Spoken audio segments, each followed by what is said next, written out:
Hi, in this video I'm going to walk through how to add teleportation to a SteamVR scene. So in this example I'm going to go ahead and download SteamVR and add it to my scene, and we'll start with kind of a basic empty world here.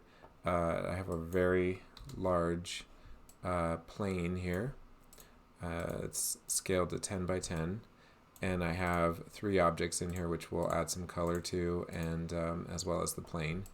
And we'll position our SteamVR player object somewhere back here, and add in areas and points to teleport to.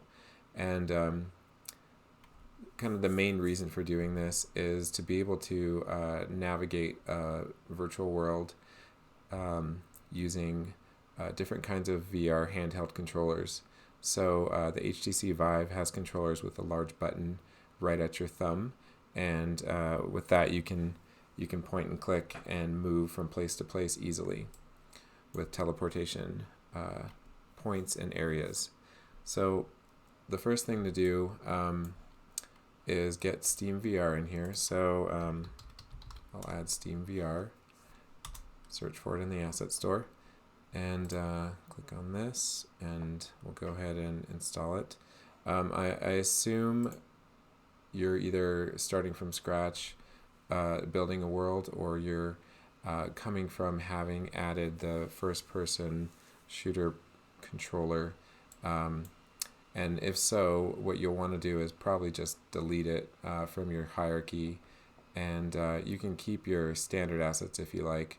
But I would just delete your camera, your main camera, and your first-person controller camera from the hierarchy before importing SteamVR, just to avoid any potential issues. So once I click import, it shows everything that'll be imported. I'll just go ahead and import everything. So click import. It's going to take a minute or so here. Once you know some of the things that SteamVR does, you might not need to import everything in the package, but at the beginning it's good to just import everything and get familiar with it. So after this imports, what we'll do is add our player controller, which is exactly the same process as I did in a previous video, and then we'll move forward from there to add in some teleportation functionality. So go ahead and let this add to our scene.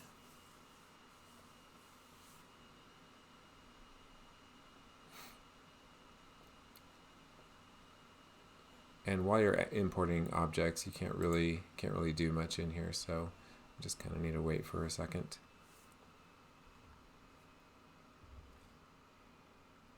Should be done here in a minute.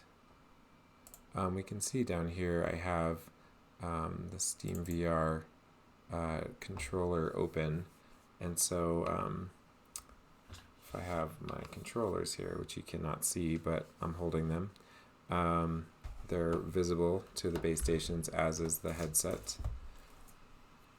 Okay, so at this stage, what you want to click is Unity XR, so it's asking if it can basically use the new stuff, so Unity XR. And so you click that, and it will finish kind of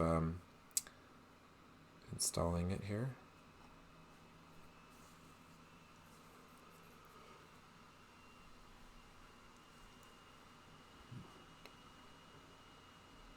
Okay. Close that and say accept all.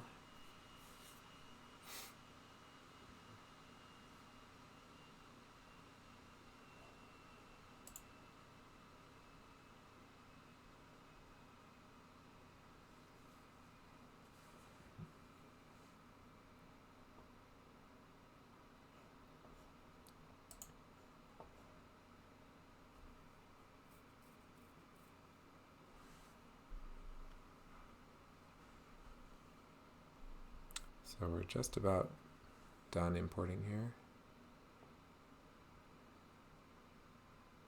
And there we go. Oh, almost.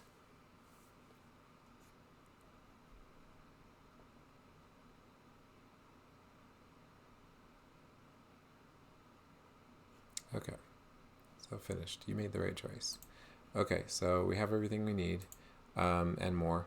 So first thing you want to do here is come over to our scene, and we're going to just disable our main camera, turn that off. And so all we have in here is a light, a plane, a cube, a sphere, and a cylinder. And so let's actually go to our assets and create a new folder called materials, and let's add some materials in here. So we'll just call this one red, and we'll go up here to the albedo channel and we'll assign it red, and then we can drag it and drop it onto something. We'll put it on the ball, and let's do the same thing. Just call one green, and we'll just pick some color of green that's fun. And we'll just drop that onto our cube, and we will get a bluish color. Again, something that's fun. Call this blue, and put it on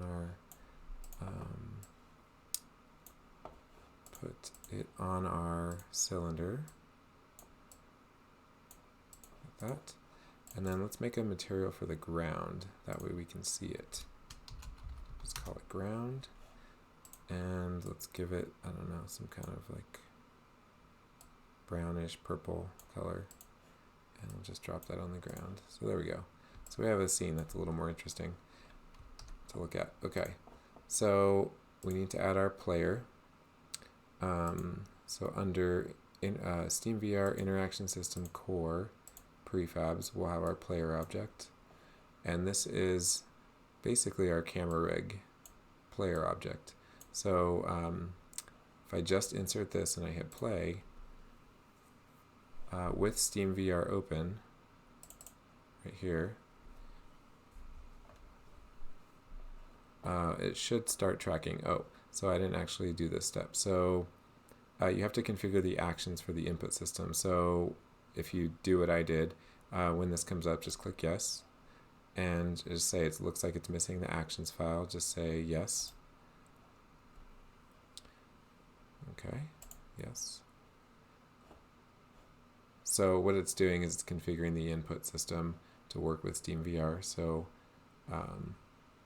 that's the topic of another video. So we'll just go ahead and click through this for now. So close that. Okay, so now we're ready. So if I hit play and I hold up my HMD and a controller, then I should see that I have a controller here. Let's see, it's tracking. There we go. So we can see my hand, and if I squeeze the controller, push the triggers, I get different results. Okay, that's good. So we know that's working. And we can see in here it says testing my world. It shows what game is playing at the time you press it. So we know SteamVR is working now. So now we want to go ahead and start adding some interesting objects. So let's create an empty object and call it, let's see, teleportation.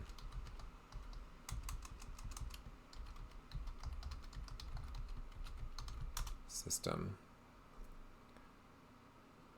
And under here, we'll go ahead and add the first thing we need. So under interaction system, teleport, there's a prefab under prefabs called teleporting. So we need that. And this controls a lot of the main teleportation features. So definitely go and experiment with those things. And so under there, we need that one. I'm just going to close that. Well, we'll have this here so we can see it. And then I'm going to add in my first teleportation point, teleport point.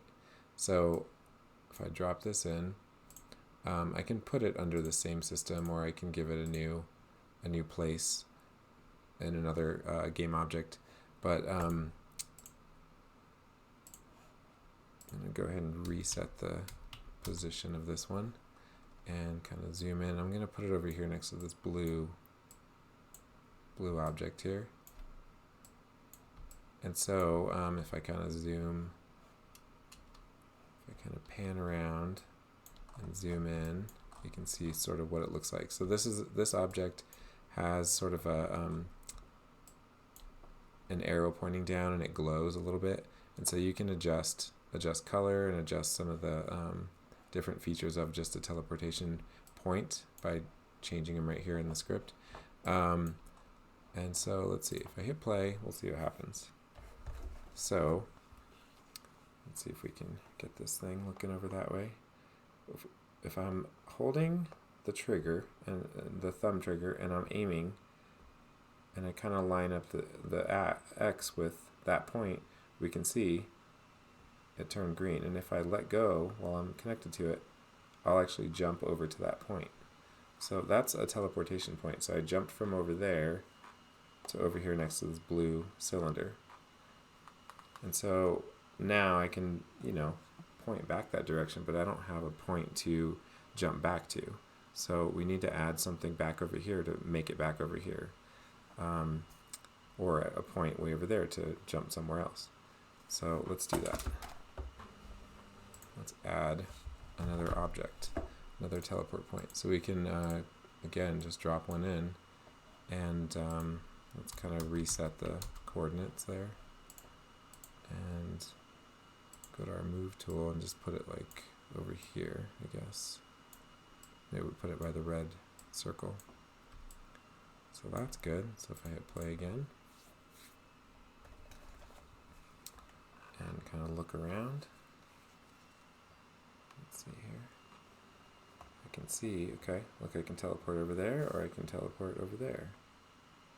So I'll jump over here, look back that way, and let's see. I can almost make it there. So I can't quite make it there, and it's because it's a little bit out of range, and that can happen. So you can increase the range on the objects themselves, or on the teleport object. You can increase the arc right here. So that's one way to do it. Or there's another kind of object you can include here, and it's called a teleport area. So maybe you have an experience where you want to include a large area to jump around on versus teleporting between points.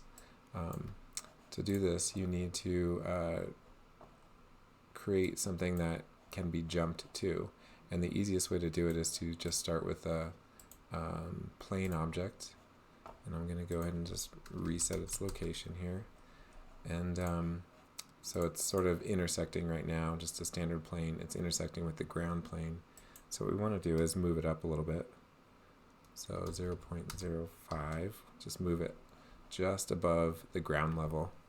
And this will become our teleport area. So let's rename it. Teleport area, like that. So we have a teleport area, and then we just need to give it some a special component. So if you go over here into the inspector and click add component and search for teleport area, you will get this. This is part of the system that is imported under scripts for teleport. You'll get teleport area. So it essentially changes this object, this area, into a teleportation zone. So what I could do is, let's put this thing, say it's kind of over here covering this area and this object. I'm just going to move it like over here. And so it's our teleport area, and if I hit play, let's see what happens. So I have my controller, and I'm pressing on the thumb, and we can see I now have this large square here that is all green, and so I could jump to any point on the square. I turn around, jump over there, as well as go back this way and jump over here, and eventually jump way out to there by the blue thing, and jump all the way back.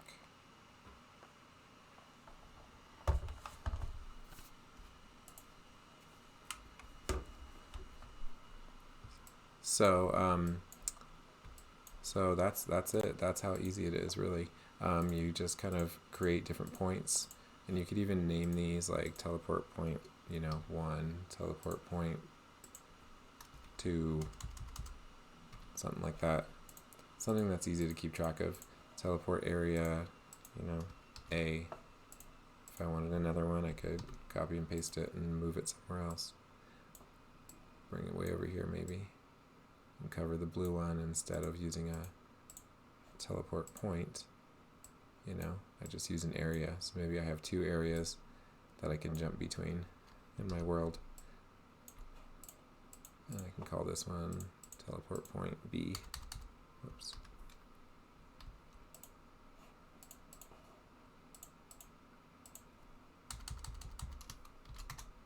Like so. So I have A and B. And so I have all these objects here. I could put them into this teleportation system game object right here, or maybe I just make a new one that says like, that's like points, and I have like my teleportation points. Actually, the first thing too is you want to make sure if you make an empty object, you zero it out, its location, because otherwise you'll start getting things in weird places. So zero it out and then add these objects to it. So create another one for the areas. So 0, 0, 0, and then call this I don't know, zones. And we could move these under here. Plus, if you wanted to then move all of the zones together, you could, being under an object, or all the points together, they're under one object. You could do it that way, or you could group them together. It doesn't really matter. They'll work the same. And then your player object too, you kind of want to think about where this would start. Does it start on top of a zone right here, so you can immediately just kind of start jumping around, or does it start in a specific location, over here or something? So, things to play with. So again, under teleporting, the teleporting object, this is where you configure most of the things. Like there's sounds, there's the arc itself right here you can tweak to make it longer. You can change something, some of the coloring. Those are really the big things to mess with. Again, with the teleport points, you can change how they look. You can change, colors, give different zones, different points, a different color, just a different look. And you don't really need to dig into the objects too much. It's more the top level object has everything you need. Really, it's just a matter of kind of how you want to configure things. So with that, that's the end of the video. In the next video, we'll go through talking about interactivity and picking objects up and throwing objects. So thanks for watching.